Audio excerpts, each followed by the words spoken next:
Les lépreux. C'est le journaliste. Bon, moi je ne vois pas. Si vous n'êtes pas un lépreux, comment ça va vous faire du mal? On a dit que nous devons éviter les rassemblements des lépreux. Mais moi je constate que je ne fais pas partie de ces rassemblements de lépreux. Comment ça me fera du mal? Comment je vais piquer une crise de colère face à ces discours? Et pourquoi piquerais-je une crise de colère? Parce que je ne suis pas un lépreux. Parce que nous ne devons pas nous voiler la face, monsieur le journaliste. Il y a des rassemblements des hommes de Dieu qui ne se réunissent que pour faire du mal aux autres. Moi, je voudrais bien qu'il y ait un rassemblement des hommes de Dieu, qu'il y ait un rassemblement des pasteurs qui vont décréter une journée de jeûne et de prière pour prier pour la nation, pour prier pour le président de la République, pour implorer la grâce de Dieu afin que l'Est de la République puisse être libéré, afin que la paix revienne à la République démocratique du Congo. Moi, je voudrais bien qu'il y ait un rassemblement des hommes de Dieu qui se retrouveront autour d'une table pour faire des propositions concrètes afin que la République démocratique du Congo puisse aller de l'avant. Nous ne devons pas profiter seulement de ce moment de changement, soit de la modification de la Constitution, pour nous rassembler. Nous ne devons pas aussi nous voiler la face qu'il y a les rassemblements des lépreux, des hommes de Dieu lépreux qui ne se réunissent que pour prendre du vin, qui ne se réunissent que pour coucher avec les femmes d'autrui, qui ne se réunissent que pour faire du mal à d'autres églises. Ça, nous ne devons pas nous voiler la face. Et je crois que le vrai problème, ici, si vous n'êtes pas un lépreux, je ne vois pas pourquoi ça vous fera du mal. Je ne vois pas pourquoi ça va vous chatouiller. Aux hommes de Dieu, aux collègues ministres de Dieu, que vous soyez responsables d'une grande assemblée, soit d'une petite assemblée, parce que en Israël, il y avait les chefs de milliers, il y avait les chefs de dizaines, il y avait aussi les chefs de centaines, mais tous devaient rendre compte à Moïse. Tous. Voilà, merci, pasteur Gaylor. Cette histoire des lépreux continue à faire réagir. Alors nous recevons pour vous, monsieur Dou Jésus Bélédou. Moi j'aime l'appeler ainsi. Bienvenue. Merci Jean-David Kilolo, merci de l'invitation. Vous n'êtes pas lépreux? Non, moi je ne suis pas un lépreux. Je ne suis pas un lépreux, je ne le serai pas, parce que simplement, dans le fond de cette prêche, se cacheraient des motivations pécuniaires. Pécuniaires? Oui, dans le fond de cette prêche, moi je ne les confirme pas, mais ce sont des colibés. On a l'habitude de voir des colibés entre warriors et gaulois. On a l'habitude de voir des colibés en politique, mais quand ça arrive dans le milieu ecclésiastique, ça fait quand même mal. Ça fait mal parce qu'il s'agit de qui? Il s'agit d'un pasteur influent, Moïse Mbié, qui a une grande église, cité Bethel. Il faisait allusion à ses pères, notamment le bloc Ejibaya Mampia, qui, vous le savez, ce bloc a été clair s'agissant du changement de la Constitution. Alors, Moïse Mbié, il a le droit d'émettre un point de vue, oui, mais il l'a fait à sa manière, en traitant les autres de camp des lépreux. Moi, il y a deux choses que je tire comme conséquence dans ce qui se passe, ce qui s'est passé, bien qu'il a fait son mea culpa. D'abord, j'ai l'impression que Moïse Mbié utilise plus la chair de l'Église pour régler ses comptes. Est-ce que c'est seulement Moïse Mbié? Parce que je me rends compte que c'est beaucoup de pasteurs. Très souvent, parce qu'on parle de lui. Sinon, je parlerai de beaucoup d'autres pasteurs. Pour régler ses comptes personnels. Il a eu des problèmes avec Mike Kalambay. Il a dit des choses à l'église. Quand il y a des problèmes d'Eliane Bafeno, c'est la chair de l'église. Des problèmes avec les pasteurs bloc Ejibaya Mampia. Alors, il va les dire où, selon vous? Non, je pense qu'il y a des cadres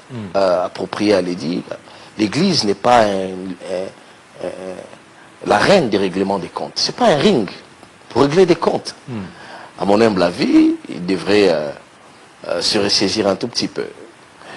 Il est vrai qu'il a le droit de poser des questions. Le deuxième point, c'est que je me disais, bon, tiens, ces pasteurs l'ont consacré, notamment Mukuna. On peut tout dire de Mukuna, bien que je ne partage pas ses convictions, Mukuna. Mais on a vu des images où certains pasteurs consacraient Moïse Mbiye. Il y en a d'autres qui sont amis à son père, consacrer toute une prêche pour dénigrer ses pères.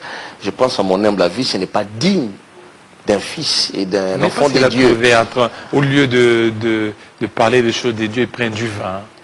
D'un enfant de Dieu, oui. Je pense que les dire de cette manière-là, les dire de cette manière-là, à tout moment, révision, changement de la Constitution. Les dire de cette manière-là, c'est indigne à un serviteur de Dieu. Mais de l'autre côté, on ne peut pas interdire à Moïse Mbiye de mettre aussi un point de vue sur la Constitution.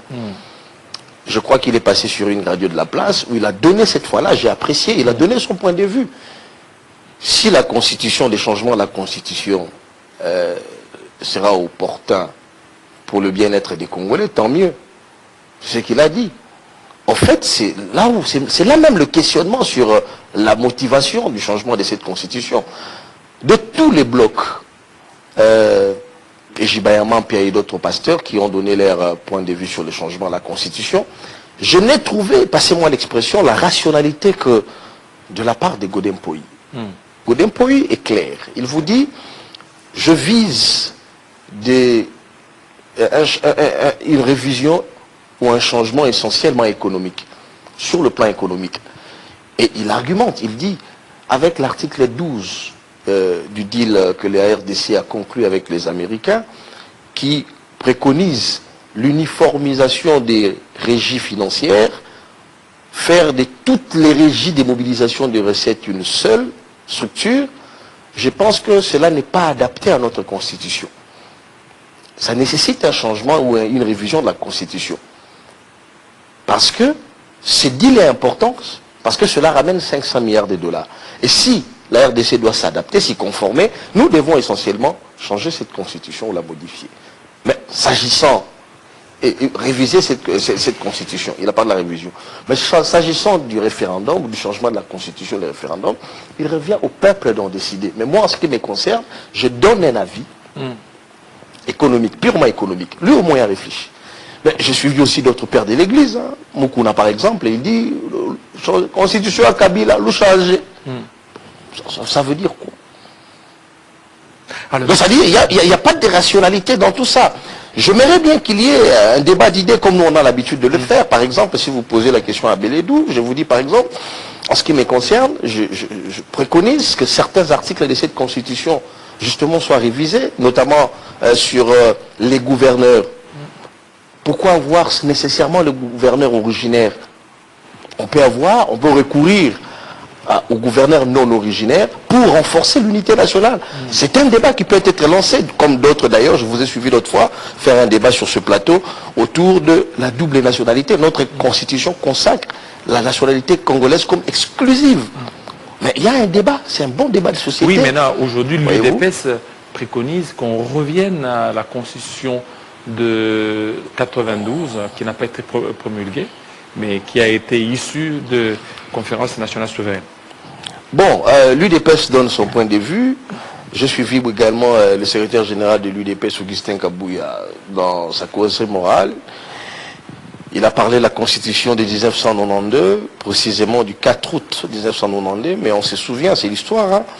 On se souvient que cette Constitution a été en contradiction avec le régime de l'époque, le régime de Mobutu, qui d'ailleurs, Mobutu a refusé de promulguer cette Constitution, qui a fait pourtant objet de travaux intenses au niveau de CNS. Est-ce que l'UDPS n'est pas en contradiction? Parce que si vous regardez cette Constitution, c'est un régime parlementaire rationalisé, où on donne beaucoup plus de pouvoir au Premier ministre, mais un président très affaibli. C'est comme les systèmes israéliens, où le président est très, très effacé. Mais en même temps, l'UDPS dit nous voulons un président qui s'assume.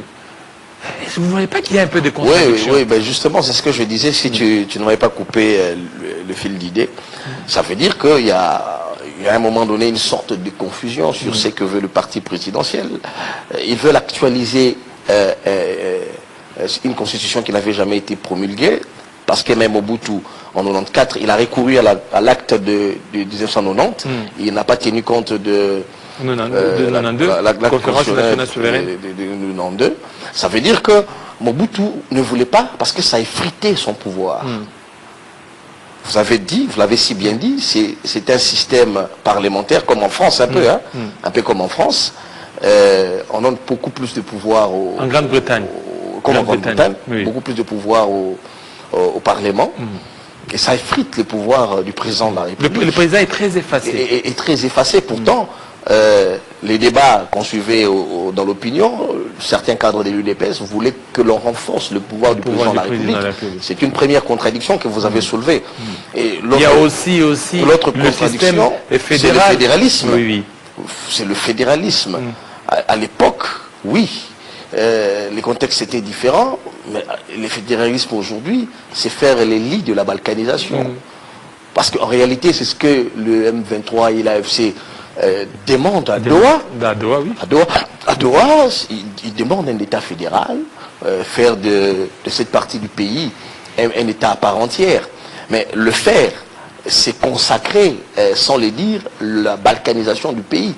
Je pense que Augustin Kabouya, il veut adapter une constitution. Est-ce qu'il a lu d'abord lui-même la constitution une constitution, je ne sais pas s'il l'évoque, sûrement il a lu. Il ne peut pas évoquer quelque chose qu'il n'a pas lu. Je pense que cette constitution, dans la forme même, est inadaptable dans les contextes actuels. Ça donne l'impression que l'UDPS n'a pas mûri une réflexion avant de lancer le pavé dans la mare. Surtout évoquer l'acte du 4 août 1992, alors que l'UDPS veut le changement de la Constitution. Ça veut dire, du haut de ces déclarations, il se soulève un problème, Jean-David Kilolo. Le problème, c'est les débats autour de la Constitution. Il faut que l'Union sacrée mûrisse, mûrit plutôt le débat. Je vais vous lire. Pardon, avant que vous ne poursuiviez. Il faut que l'Union sacrée prenne le temps de s'asseoir avec d'autres partis politiques, membres de cette famille politique, de réfléchir, de cuisiner quelque chose de potable avant de le mettre sur la place publique. On a l'impression que le débat n'est pas à ce niveau-là. C'est éparpillé là. C'est éparpillé. Et Mbata fait son show. Et l'UDPS donne aussi un point de vue comme ça. Il faut recourir à la constitution de 1992, alors qu'on l'a démontré ici que cette constitution est impropre à la consommation actuellement. En même temps, vous refusez le bicaméralisme au niveau du Parlement. La constitution de 1992 consacre le bicaméralisme. Mais quand vous parcourez cet acte du 4 août, quand vous parcourez cet acte, on vous dit par exemple sur les institutions de la République, il y a le président de la République, il y a les hauts conseils de la République qui étaient constitués à l'époque de ceux qui avaient pris part à la conférence nationale souveraine. Après, il y a les cours et tribunaux associés au conseil des guerres qui constituaient le pouvoir judiciaire à l'époque. Donc il y a beaucoup de contradictions. Des choses ne sont pas adaptées. On ne peut même pas actualiser cet acte de 1992 parce que c'est inadapté au contexte. Donc, il est venu jeter le pavé dans la mare. Je pense que peut-être l'UDPS a voulu parler d'un débat. Il faut ouvrir un débat, il faut réfléchir sur les constitutions passées, mais prendre l'exemple de la constitution de l'acte qui n'a pas été publié d'ailleurs, du 4 août 1992, je pense que ce n'est pas bien lire les contextes actuels.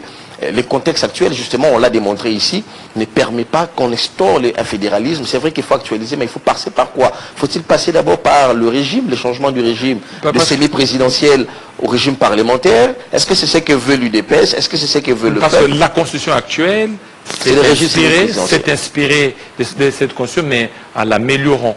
c'est-à-dire la Constitution de 2006. Parce qu'aujourd'hui, ils ont refusé le fédéralisme pour couper la poire en deux, les régionalismes. Exactement. Alors, qu'est-ce que vous allez faire de mieux par rapport Exactement. à ça? Donc, j'ai dit simplement, moi je préconiserais, je crois que je vais terminer ce sujet par là, je préconiserais un débat en interne.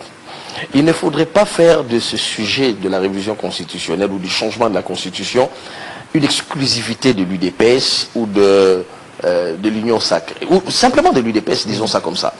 Parce qu'au sein même de l'Union sacrée, on a vu des gens qui ont réfléchi sur le changement de la Constitution. Il y a des gens qui sont un peu réticents là, comme Bemba. Oui, mais il y a des gens qui ont réfléchi sur les changements de la Constitution. Vous voyez leur sort. Bahati Lukuba a essayé de réfléchir à haute voix. Il a d'ailleurs demandé qu'on trouve un cadre pour débattre sur l'opportunité de la révision ou du changement de la Constitution. Ça l'a coûté le fauteuil. Et il fallait que Bahati Lukuba revienne avec un mea culpa, malgré son mea culpa, sur un point de vue donné sur la Constitution. Malgré son mea culpa, vous avez vu des tirs sur lui à boulet rouge, en commençant par Mbata et quelques membres de l'Union sacrée, des désaveux, etc., jusqu'à ce qu'il a perdu son fauteuil. Vous avez vu Moïse Billet donner un point de vue sur la Constitution. Vous avez vu comment est-ce qu'on a donné, octroyé des nationalités, Moïse Mbirerere, etc. Il a subi une pression populaire et il était obligé de faire une autre vidéo pour revenir sur la question. C'est la même méthode avec Bahati, Moïse Mbirerere l'a fait. On a l'impression que ceux qui ont l'apanage de réfléchir sur la Constitution, sur le changement ou la révision de la Constitution, c'est une exclusivité de l'UDPS. Aujourd'hui, Gustin Kabouya a réfléchi sur le changement de la Constitution. Il a même donné un indicateur. Nous voulons recourir à la Constitution de 1992. Mais il ne fera pas son mea culpa, bien que cela ne soit pas l'avis de l'Union sacrée. Mais il ne fera jamais une autre vidéo. Et ça va passer. Ça sera une réflexion d'idées. Mais si c'est Bahati Lukwebo, non, regardez, il a réfléchi, il doit faire un mea culpa, et que ça peut lui coûter son poste. Et si c'est quelqu'un d'autre à l'Union sacrée, et d'ailleurs, c'est ce qui justifie l'attitude de Vital Kamerhe. Il est calme. Vital Kamerhe, du haut de son expérience politique, président de l'Assemblée nationale 2 fois, législateur avéré, quelqu'un qui est dans le rouage politique il y a plus de 30 années, mais Kamerhe n'ose pas donner son avis sur la question du changement ou de la révision constitutionnelle. Pourtant, Kamerhe, c'est une sorte de source politique dont on peut puiser en termes de connaissances et de perspectives. Mais il ne sait plus le faire parce qu'on l'a carrément réduit au silence. On veut en faire une exclusivité d'un camp politique. Kamerhe aujourd'hui ne parle pas, on ne sait même pas qu'est-ce qu'il devient. Et Bemba Jean-Pierre Bemba, il observe la classe politique. Il y a une vidéo qui circulerait, initiative 2028 de Bemba. Est-ce que... mais écoutez, aujourd'hui, actuellement, c'est un danger sérieux de pouvoir donner un point de vue sur les changements ou la révision de la Constitution. Et ils le savent pertinemment. Bemba le sait pertinemment, qu'une fois qu'il donne un avis contraire à ce que pense l'UDPS, il risque de perdre son fauteuil et tous les avantages qui vont avec. Et il risque de subir les sorts d'autres personnes au sein de l'Union sacrée. Et du coup, voilà, donc on a l'impression que l'exclusivité de la réflexion revient à l'UDPS, mais non. Moi, tout ce que je préconiserais en tant que Congolais, c'est de laisser ces débats s'ouvrir à tout le monde, aux hommes d'église, aux journalistes, aux politiques, à la société civile, aux scientifiques.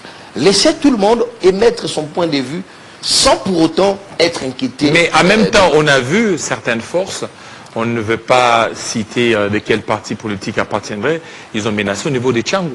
Ils ont dit, toute personne qu'on verra en train de marcher contre le changement de la Constitution, nous l'aurons jusque même dans son lit. Bon, c'est aussi une menace. Moi, rarement je commente sur les chiens écrasés. Je suivais aussi sur le plateau des gens donner des nationalités à Mbilé, etc. au Parlement des Bou. Si on doit venir relayer les propos de tous ces gens qui font des bruits dans la cité, mais ce qui est vrai, les changements ou la révision de la Constitution, tous les Congolais ont le droit d'émettre un point de vue, mais émettre un point de vue ne voudrait pas dire déstabiliser les institutions de la République. Voyez-vous? Et donc, on peut beau manifester pacifiquement contre le changement ou la révision de la Constitution. D'ailleurs, l'UDPS l'a fait. Manifester contre les changements ou la révision de la Constitution. Le droit à la manifestation est constitutionnel, mais les velléités de déstabilisation des institutions, ça c'est ce que les Congolais ne veulent pas actuellement, parce que déjà la situation sécuritaire elle est volatile dans l'est du pays. Vous n'allez quand même pas demander à Zelensky, Volodymyr Zelensky, d'accepter des manifestations qui visent des casses, qui visent d'armer les Koulouna par exemple, les criminels, pour déstabiliser un coin de la République ou un coin de la capitale. Je pense que dans un contexte de guerre, même les manifestations sont restreintes plutôt. Et je pense que si les manifestations visent justement à déstabiliser les institutions, à créer une instabilité, à piller, etc., je ne pense qu'aucun citoyen ne sera favorable à cela. Mais si les Congolais veulent manifester librement, en commençant par, nous sommes dans un régime d'autorisation, et des formations, excusez-moi, ils informent l'autorité urbaine, par exemple pour les cas de Kinshasa, et ils vont manifester pour le changement ou pas de la Constitution, c'est de leur droit. Alors, M. Bélédou, pour terminer, tout à l'heure vous avez évoqué un élément très important. Alors, on a vu les repentis des Moïse Mbié, les repentis des Batu de Kwebu, il y a eu aussi les repentis des Kamizelo qui est en prison. Ah oui, oui. Kamizelo.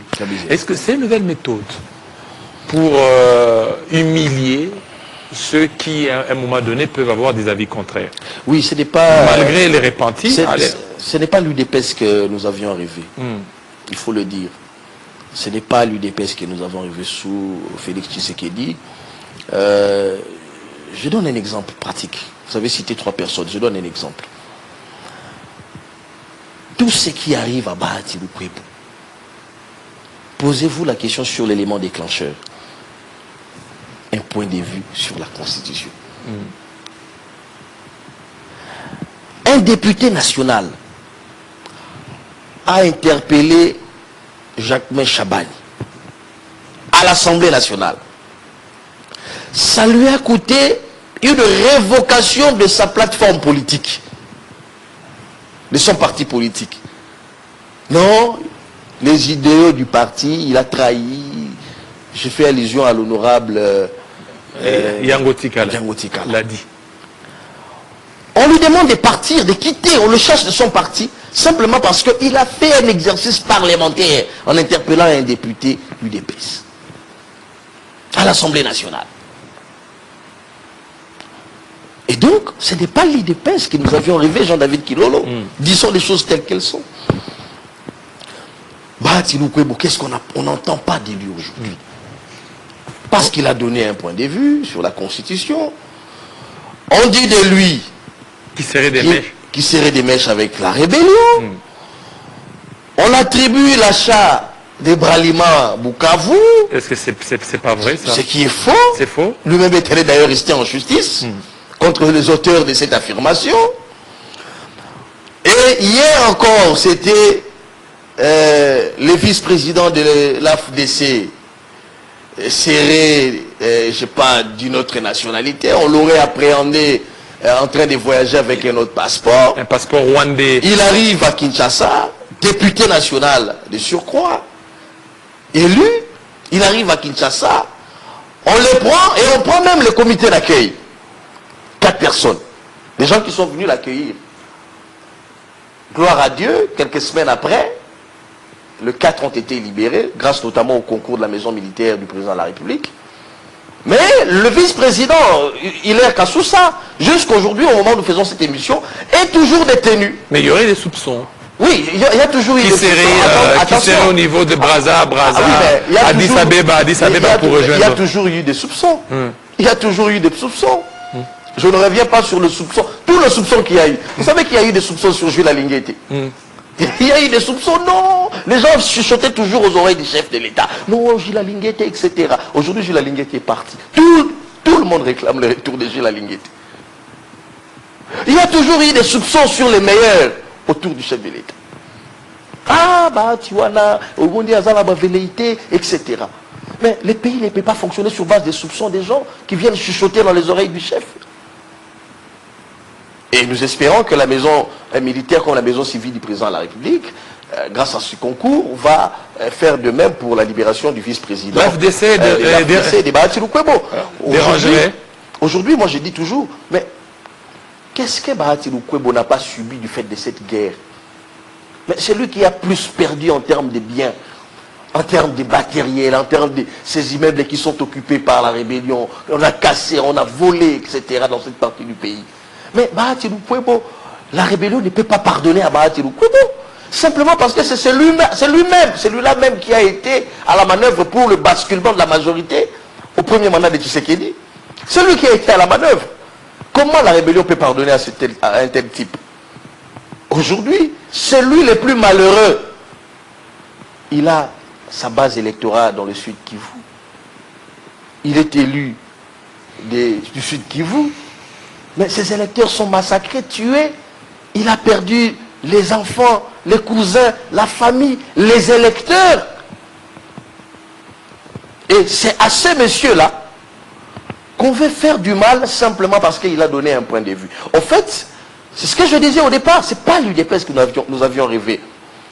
Laisser la démocratie vivre veut dire laisser d'autres formations politiques donner leur point de vue. D'autres Congolais influents. Moi, je voudrais bien entendre la voix des Kaméré.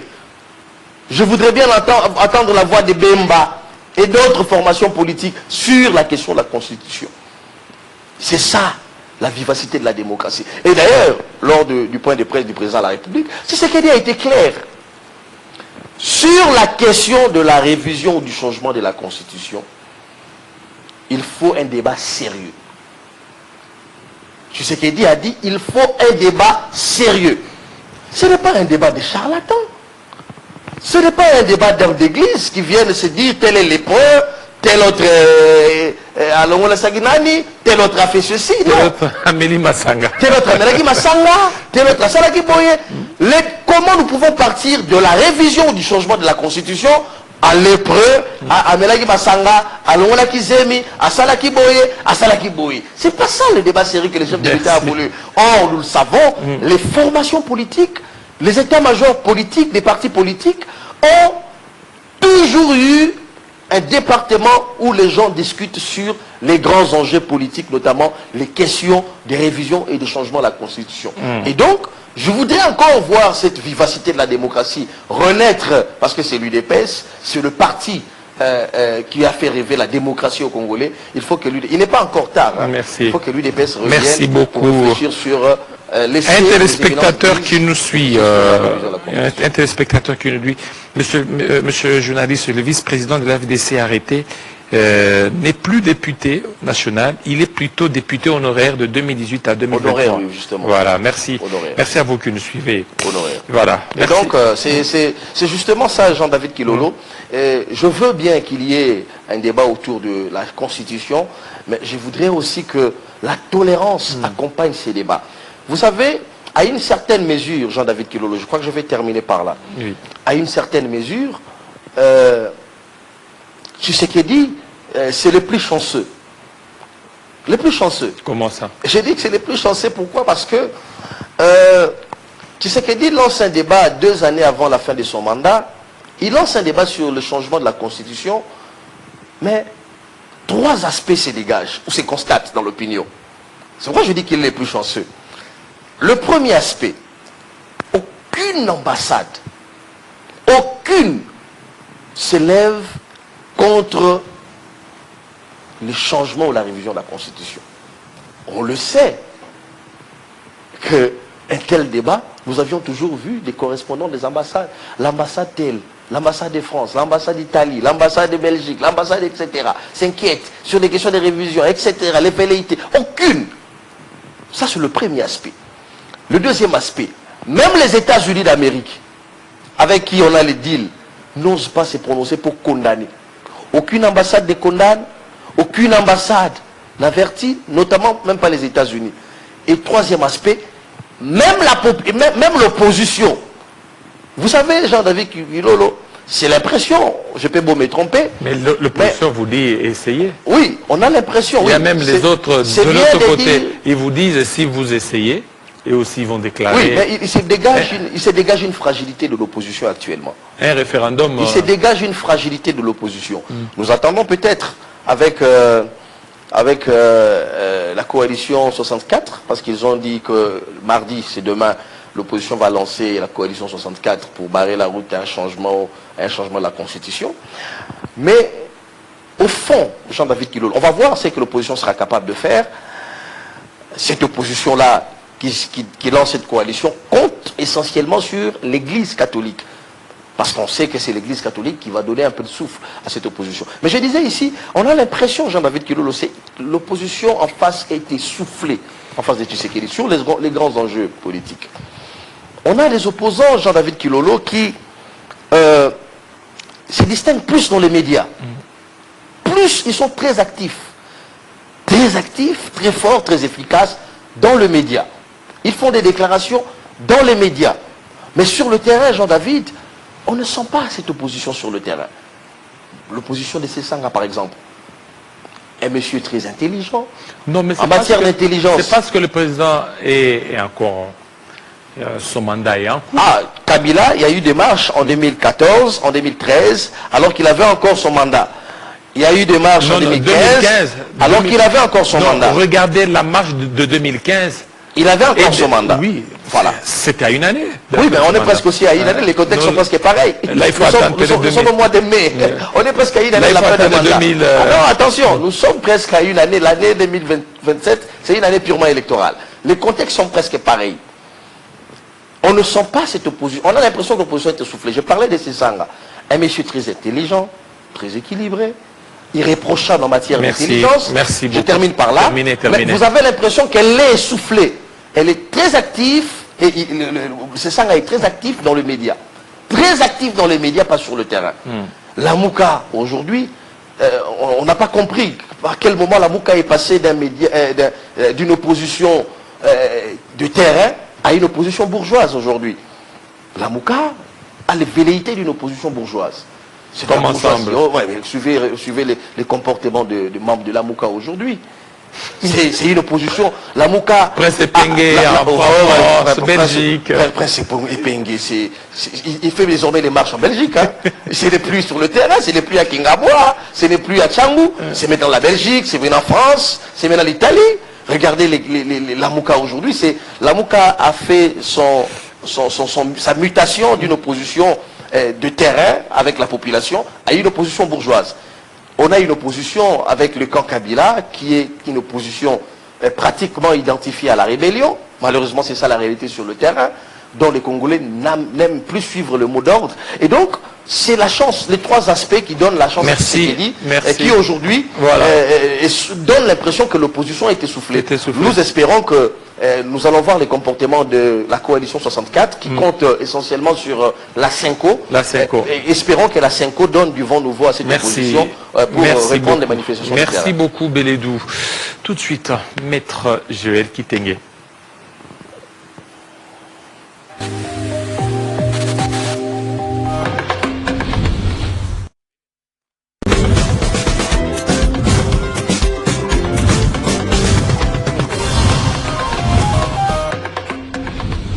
Passez une excellente semaine avec Télé 50. Chaque jour, le journal. À partir de 13h et 19h. Parmi vos programmes préférés, JMK Today.